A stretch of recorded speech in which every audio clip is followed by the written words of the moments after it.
Hello, toi qui passe par là, donc je te souhaite la bienvenue sur ce nouvel épisode du podcast du journal d'Anissa. Aujourd'hui, le sujet est un petit peu différent de d'habitude. Cet épisode s'inscrit dans le podcaston, un événement d'une centaine de podcasteurs en France et partout dans le monde un petit peu, qui décident de mettre leur micro au service d'une cause, peu importe quelle qu'elle soit, donc une association caritative, une fondation ou autre. Et aujourd'hui, l'association que je vais mettre en lumière et Sourire à la vie, donc une association marseillaise qui aide les enfants atteints de cancer à justement combattre cette maladie et alors à apporter des ressources type activité ou autre, mais je vais y venir et je vais vous la présenter. Voilà. Chaque année en France, près de 2500 enfants, ados apprennent qu'ils sont atteints d'un cancer et cela fait à peu près 7 diagnostics par jour. Cette famille dont le mode de vie se retrouve bouleversé, dont les habitudes se retrouvent, comment dire, chamboulées par ce diagnostic-là. Et il est vrai que cet enfant se retrouve, comment dire, dénué de son innocence, dans le sens où l'enfant finit par prendre conscience de la gravité, entre guillemets, de ce diagnostic, car un cancer, c'est pas quelque chose d'anodin, c'est quelque chose qui est quand même assez grave, et les chances de survie sont parfois, euh, comment dire, beaucoup plus, enfin, je vais pas dire faible, la médecine aujourd'hui est quand même assez avancée, mais c'est vrai que on a notre vie qui est sur le fil, et c'est vrai que quand j'ai appris qu'il y avait cette association donc sur Marseille, donc dans ma ville, qui permettait en fait d'accompagner toutes ces familles pour justement les aider, je me suis dit en fait je ne peux pas passer à côté et il faut absolument que j'en parle. Donc aujourd'hui, ce que Sourire à la vie a compris, c'est que soigner un patient, ce n'est pas seulement lui apporter un traitement, mais aussi lui apporter, je pense, également de la joie et de la bonne humeur pour justement pallier à cette mauvaise nouvelle, parce qu'en soi, c'est pas forcément évident de vivre avec tout ça. Et le but premier, c'est justement de préserver l'enfance du patient. Depuis 20 ans, donc, leurs équipes interviennent dans différents services d'oncologie pour justement apporter toutes leurs ressources qu'ils ont à leur disposition, que ce soit du mouvement, du rire, du rêve également, et le fait de pouvoir créer du lien avec d'autres enfants atteints de la même pathologie ou autre, ou pour également justement apporter un accompagnement, je pense, pluridisciplinaire. Ils sont notamment pionniers dans l'introduction pardon, du sport adapté pour justement pallier à tout ce que les enfants peuvent vivre au quotidien, dans la mesure du possible où leur traitement leur permette justement de pouvoir accéder à ce type d'activité-là, avec bien sûr un avis médical. Et c'est vrai que tout ça euh, apporte beaucoup aux patients, aux parents, parce que je pense que honnêtement, quand on est parent, quand on voit son enfant faire des allers-retours à l'hôpital ou vivre à l'hôpital matin, midi et soir, et que nous, en tant que parents, on doit aller le voir et qu'on le voit dans un état pas forcément je dirais, au top parce qu'il a eu ses traitements ou autre et qu'il a de la fatigue, le fait de le voir sourire et de le voir justement s'épanouir dans des activités physiques, des sorties également. Je sais que là, dernièrement, ils ont fait un voyage, je me rappelle plus où exactement, il faudrait que je regarde sur Insta. Mais ils ont fait un voyage, ils organisent des voyages, des activités et tout ça, c'est vraiment, je pense, une ressource, un palier pour aider toutes ces personnes et ces familles. Et puis, il y a ce lieu dont j'aimerais vous parler, un lieu qui permet d'accueillir en fait les enfants ainsi que les parents, qui s'appelle Château Sourire à Marseille.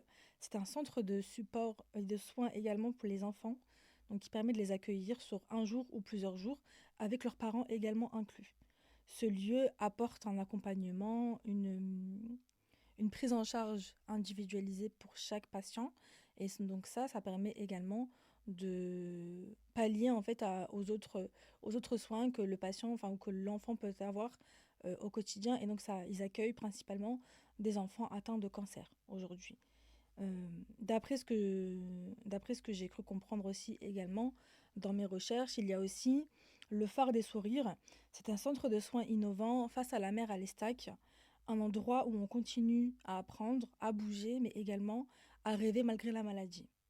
Sur mon podcast, je parle beaucoup de ce que ça fait de traverser des moments difficiles, de comment on peut continuer à avancer quand la vie ne ressemble plus à ce qu'on avait prévu initialement, lorsque les plans ne sont pas forcément ce qu'on avait prévu. C'est-à-dire que, pour ma part en tout cas, quand j'ai eu mon diagnostic de l'endométriose ou de l'adénomiose, ça a chamboulé absolument toute ma vie et ma perception de comment est-ce que je me projetais en fait sur les prochaines années.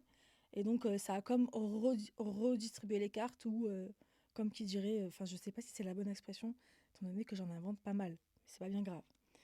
Et en fait, cette association, je pense, pour ma part en tout cas, qu'elle incarne quelque chose qui me parle vraiment. C'est l'idée qu'on ne guérit pas toujours du jour au lendemain, mais qu'en fait, il faut absolument ne pas s'arrêter de vivre. Dans le sens où, certes, la maladie, c'est quelque chose c'est une épreuve qui est très, très, très dure à vivre. Et en fait, cette association donne du sourire à ces enfants malades et leur donne l'envie de continuer à vivre malgré tout ce qu'ils peuvent vivre de difficile aujourd'hui. Et en fait, ces enfants-là, ils ne se battent pas contre la maladie depuis un lit. Ils partent en expédition, d'après ce que j'ai vu sur les réseaux, en Laponie. Ils font des activités juste incroyables, ils font du sport. Il y a aussi des témoignages sur leur compte Instagram, d'ailleurs, que je vous invite à aller voir, qui sont très très touchants. Et c'est vrai que tout ça, euh, pour ma part en tout cas, me parle beaucoup. Et il y a une chose aussi qu'ils appellent, et comment est-ce qu'ils appellent ça lorsqu'ils témoignent? C'est les voix de la résistance, c'est comme ça qu'ils l'appellent. Et je pense que ce titre, en fait, veut absolument tout dire parce qu'il se bat tous les jours contre, enfin, je sais pas si c'est un combat, mais je pense que oui, mais il se bat contre tout ce qu'ils vivent au quotidien. Et en fait, ils nous apprennent beaucoup en fait sur ce que c'est en fait de vivre avec une maladie et qu'en fait la vie ne s'arrête pas à un diagnostic. Et aujourd'hui, c'est ça que je voulais vous partager. Et aujourd'hui, en fait, le but premier de cet appel ou de ce podcaston, c'est de soutenir l'association, de les aider justement à ce qu'il y ait plus de personnes qui viennent voir leur compte Instagram, parce que que vous allez voir le compte Instagram permet à ce que le référencement soit plus important. Mais il y a aussi toutes les actions qu'ils mènent eux au quotidien. Et en fait, tout ce dont je vous ai parlé, donc les séjours, les activités physiques, les accompagnements de l'année dans ces centres justement d'accompagnement pour les enfants et parents, tout ça coûte 10 euros par an. C'est-à-dire qu'à partir du moment où vous donnez ces 10 euros par an, ces 10 euros par an serviront en fait à ce que les enfants puissent justement accéder à toutes ces activités-là, à tous ces accompagnements-là. Et en fait, c'est le prix de la cotisation annuelle, c'est tout. 10 euros aujourd'hui, c'est quoi? C'est le prix même pas d'un plein d'essence, pour vous dire. Donc, le but, c'est pas forcément d'appeler à ce que vous donnez de l'argent, c'est pas ça, mais c'est vrai que je pense que c'est, à mon sens, important de rappeler que toutes ces actions-là ne sont pas pérennes s'il n'y a pas de dons de gens au quotidien. Et, euh, et c'est vrai que tout ça peut vraiment les aider au quotidien. Je vais vous mettre en description le lien du site internet si jamais vous voulez aller faire un tour sur la boutique. Et puis même si vous n'achetez rien, vous pouvez très bien partager, relayer l'épisode du podcast ou également aller les suivre sur Instagram et liker leurs publications. Voilà. Merci d'avoir écouté l'épisode jusqu'ici, vraiment, j'espère que ça t'aura plu. En tout cas, je te dis à très bientôt pour un prochain épisode du podcast. Et n'hésite pas à venir me voir sur Instagram, donc je te mettrai tous les liens en description. Et je te dis à très bientôt pour un prochain épisode. Bye!